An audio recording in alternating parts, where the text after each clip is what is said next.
क्या आपको भी ऑनलाइन शॉपिंग की आदत है या फिर आप ऑनलाइन कोई बिजनेस कर रहे हैं?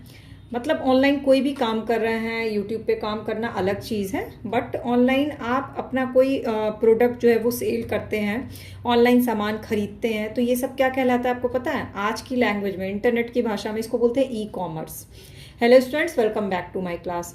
अब ई कॉमर्स वर्ड जो है आपके लिए कोई नया तो होगा नहीं, अक्सर आप डे टू डे लाइफ में ज़रूर सुनते होंगे, लेकिन जब हम साइबर लॉ के एस्पेक्ट में इसको पढ़ते हैं ई कॉमर्स के बारे में, तो इससे रिलेटेड बड़े सारे मुद्दे हैं, कुछ कानून हैं, कुछ डिजिटल सिग्नेचर के बारे में कुछ बेसिक जानकारी है, कैसे उसको अप्रूवल मिलता है डिजिटल सिग्नेचर को, और क्या होता है ओवरऑल ई कॉमर्स, ये जानना बहुत ज़रूरी है। तो चलिए शुरू करते हैं।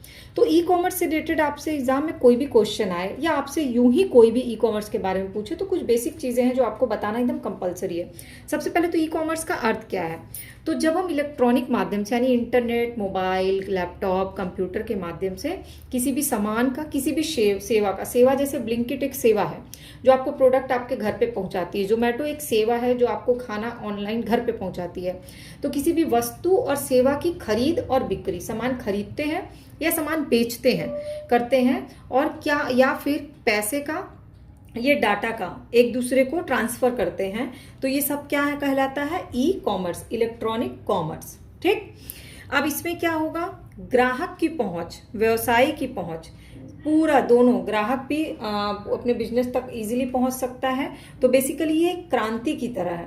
पहले हम लोग को शॉप जाना पड़ता था सामान खरीदने के लिए, निकलो, ऑटो करो, गाड़ी से जाओ, शॉप पे 20-25 चीज़ें देखो, फिर उसमें से एक चीज़ पसंद करो।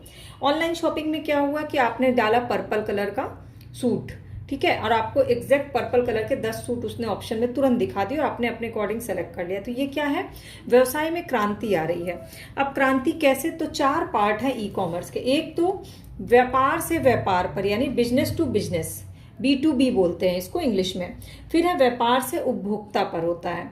कनेक्शन ऐसे करते जाइएगा, व्यापार से व्यापार तक। मान लीजिए एक थोक व्यापारी दूसरे थोक व्यापारी से आपस में कारोबार करता है ऑनलाइन, तो व्यापार से उपभोक्ता पर, जैसे कि एक व्यापारी जो है वो उपभोक्ता तक अपना सामान पहुंचाता है, तो उपभोक्ता से उपभोक्ता पर, 2 उपभोक्ता हैं, खरीदने वाले 2 लोग हैं, उन लोग आपस में करते हैं, तो और उपभोक्ता से व्यापार पर।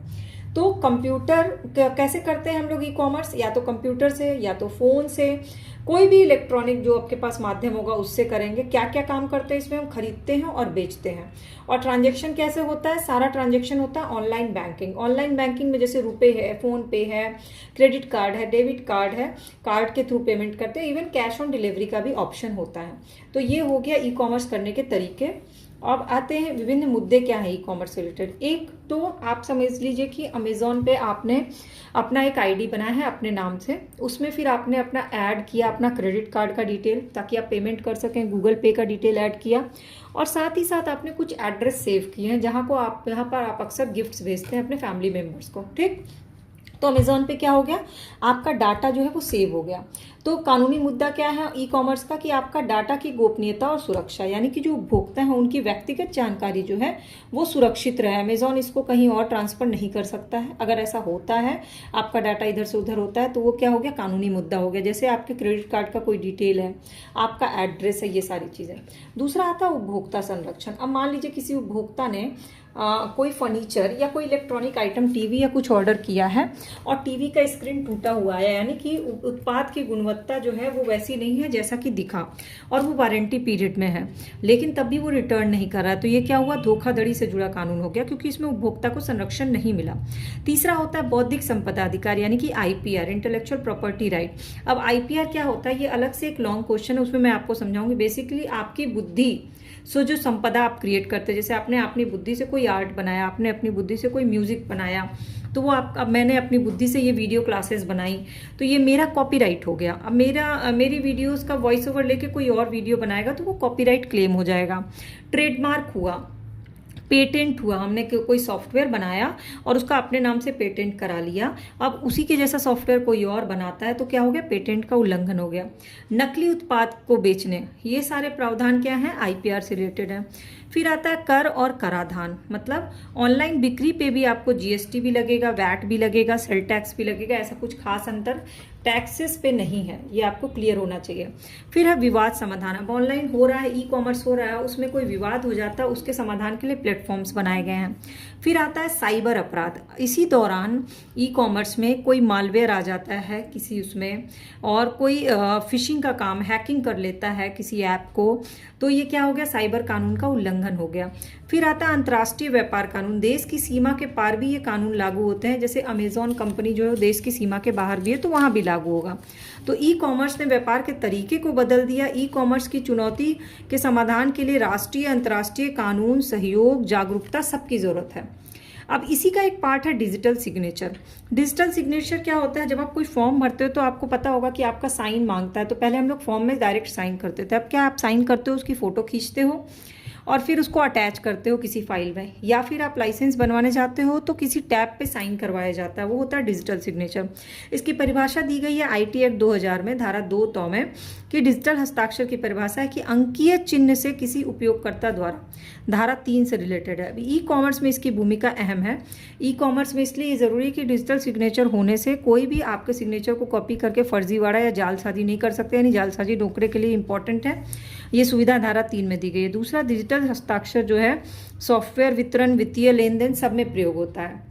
अब देखो डिजिटल सिग्नेचर से फ़ायदा क्या है, तो इससे पक्षकारों का समय बच जाता है।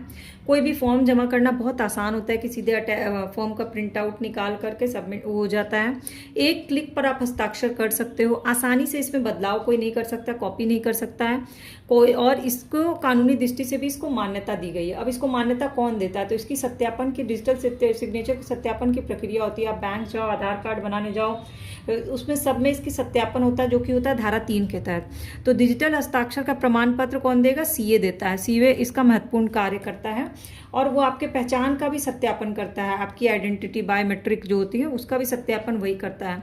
फिर अगर कोई प्रमाण पत्र अगर आ गया है, उसका निलंबन और निरस्तीकरण भी किया जा सकता है, जो कि सीए करता है। निलंबन को एक निश्चित अवधि के लिए कर सकता है, और निरस्तीकरण अगर आपने कोई झूठी जानकारी दी है तो उसको निरस्त भी कर सकता है। सार्वजनिक कुंजी बुनियादी ढांचा बनाए रखना, सीए पीकेआई व्यापारिक ढांचा भंडारण और प्रकाशन का काम करता है, और सुरक्षा और अनुपालन करना इसका मेन होता है। नियंत्रण करना, सुरक्षा देखना, उसका अनुपालन करना, तो और नियंत्रक की रिपोर्टिंग करता है। ये सारा प्रोसेस होता है आपका डिजिटल सिग्नेचर का। तो बेसिक ई कॉमर्स और डिजिटल सिग्नेचर से रिलेटेड जो क्वेश्चंस हैं वो यही है, और बेसिक कंसेप्ट भी यही है। अब इसके अलावा कुछ एक्स्ट्रा चीज़ें आप कथा कहानी अपने नॉलेज के अकॉर्डिंग लिख सकते हैं, बट बेसिक फैक्ट और स्ट्रक्चर को फॉलो करके आंसर लिखिएगा तो आपका आंसर कंप्लीट होगा। अच्छी लगी होगी क्लास तो चैनल के सब्सक्राइब या फॉलो बटन को क्लिक कर लीजिएगा, और अगर आपके पहचान में कोई LLB कर रहा हो तो इस क्लासेस को शेयर कर दीजिएगा।